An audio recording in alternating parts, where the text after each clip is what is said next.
Hello Libra, Sun, Moon and Rising, and welcome to my channel, Attila Tarot. In this video we will take a look at what kind of energies you can expect in the month of March in the areas of love and relationships. As usual, this is a general reading, so please take whatever resonates and leave the rest behind. I also strongly encourage you to check out your sun, moon, and rising signs as well, so you get the full picture. And of course, if you haven't had a chance to check out your annual or quarterly readings, please do so as well.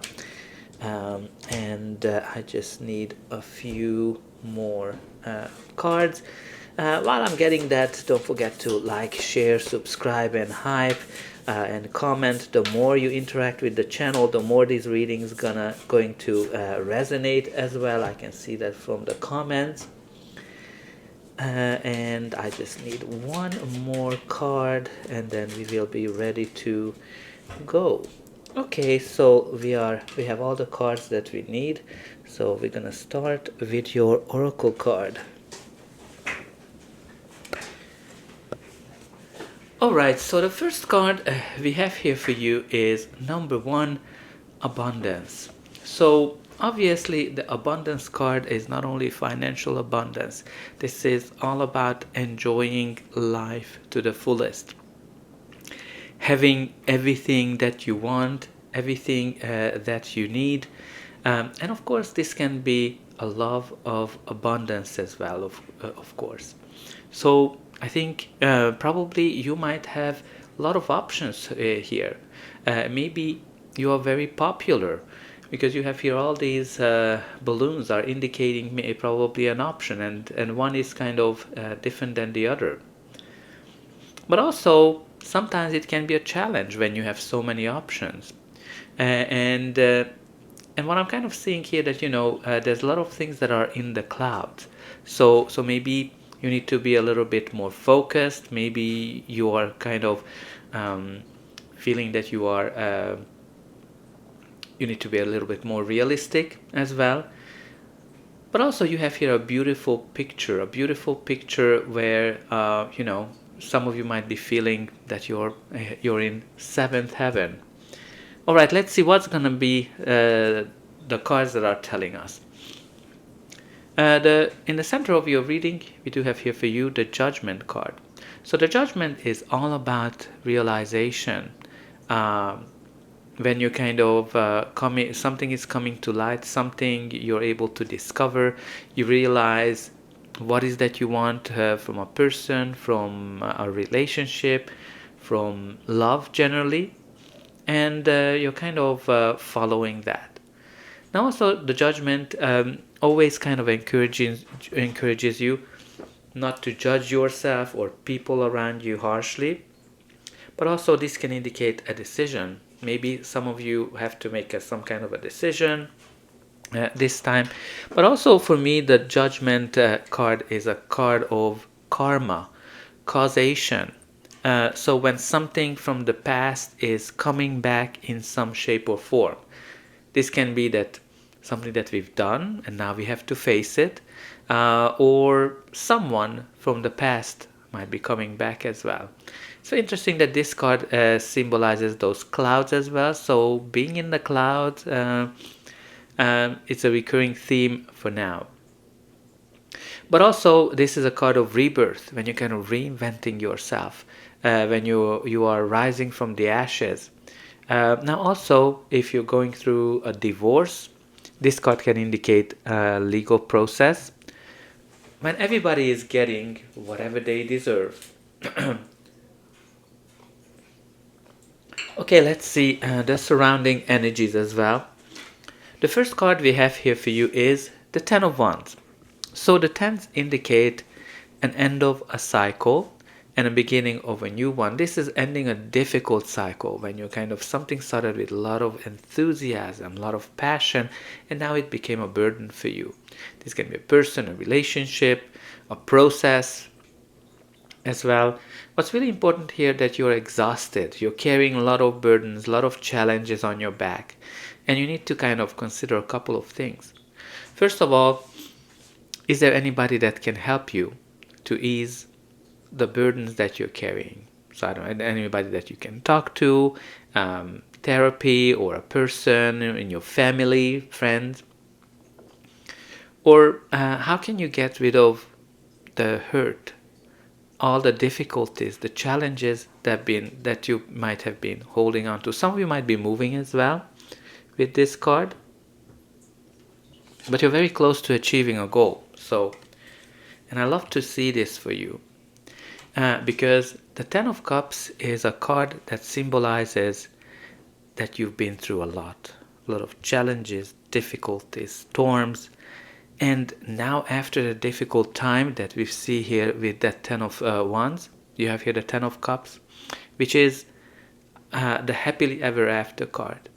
This is a card that symbolizes when you're finding your true happiness, your happy family, and you're enjoying life to the fullest. Even though you might have some difficulties, challenges, but you're finding happiness.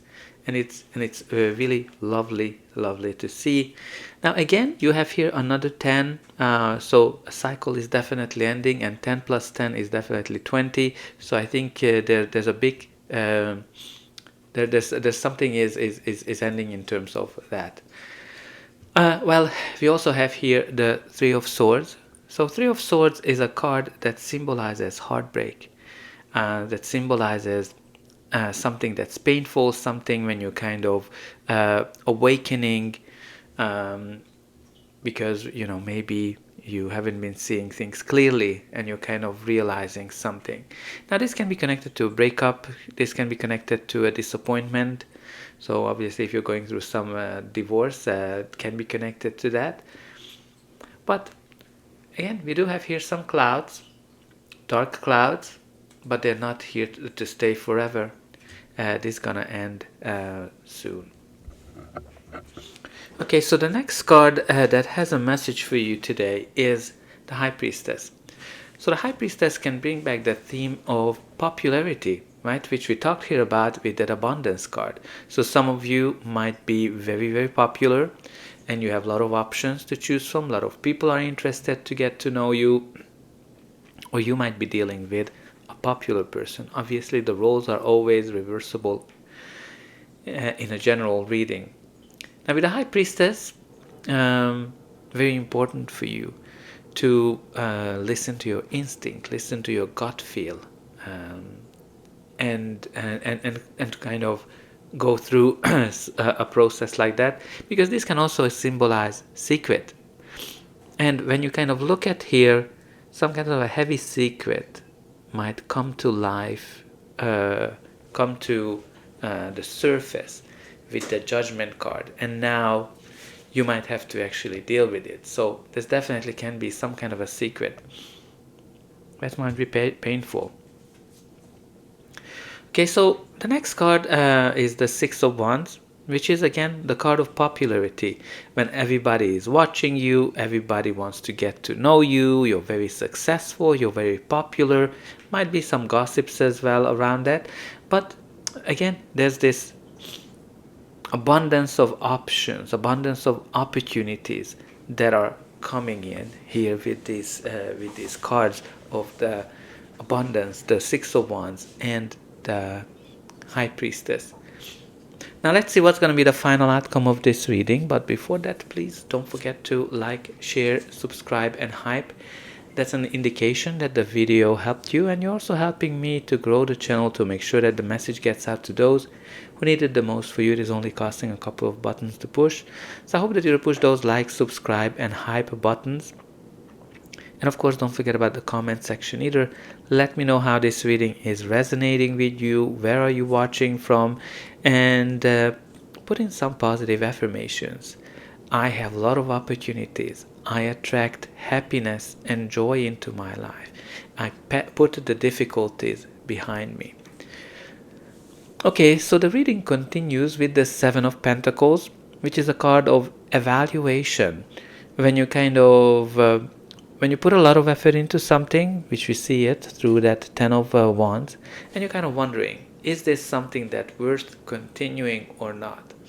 So for example, if you're going through, maybe you put a lot of effort into a relationship, and then you're kind of wondering, okay, is this relationship going to the direction that I want or not? Or should I change my course? Should I find someone else? Some of you might be trying to find love, and you're kind of wondering, where is this person? Now obviously you need to see what the results are with the Seven of Pentacles. But also Seven of Pentacles is a card that just symbolizes like a very, very slow process, when it just takes time to see the results that you want to achieve. Now it can also symbolize pregnancy, so there might be here some secret pregnancy as well that might come to life for some of you. That's a lot of burden. Okay, so we have another 7 here, the 7 of Swords, which is a card that symbolizes lying, cheating, stealing, deceiving, and secrets. So there's some kind of a secret is definitely here for some of you. But again, 7 of Swords now, with that heartbreak of the 3 of Swords and a 7 of Swords, somebody might have lied to you, somebody might have cheated on you, maybe there's a secret pregnancy that comes out of it, that comes to life. But also, like, if none of those are kind of relevant for you, the 7 of Swords might simply tell you that it's time for you to do things a little bit differently, because the 7 of Swords is, yes, lying, cheating, stealing, can be that, but it is also a card that symbolizes that you need to apply some kind of a new strategy. Maybe the way you meet people, maybe the way you approach a certain person or relationship, but it's time for you to change course of action. Of course, the decision is always yours, but you also have here the King of Swords. And it is a court card, so it can be a person, your energy, or just the general energy of the card. The King of Swords is very smart, very logical person. Someone who says things the way they are, because he is only cares about the truth, the facts, and nothing but the truth. So if you're going through a divorce or a legal process, this can indicate a judge. For others, it might be a person or your energy. But also, this is a card that symbolizes that the truth will come out. And let's be honest, we had here quite a few cards that talks about some secret. So I think it will be out. Bottom of the deck, we have the Page of Pentacles. This can brings you news, updates in some shape or form. You will kind of see what kind of a news you're gonna get. And from this deck, we have here the anger. So there might be something that angers you. Maybe you had a disagreement with someone. Maybe you had some kind of a challenge with someone. Or somebody just made you angry. Like obviously you have here quite a few cards. But I think the Ten of Cups gives hope as well for reconciliation and finding peace as well. So that's all I have for you. I hope that you enjoyed this reading, and I'll be able to welcome you again.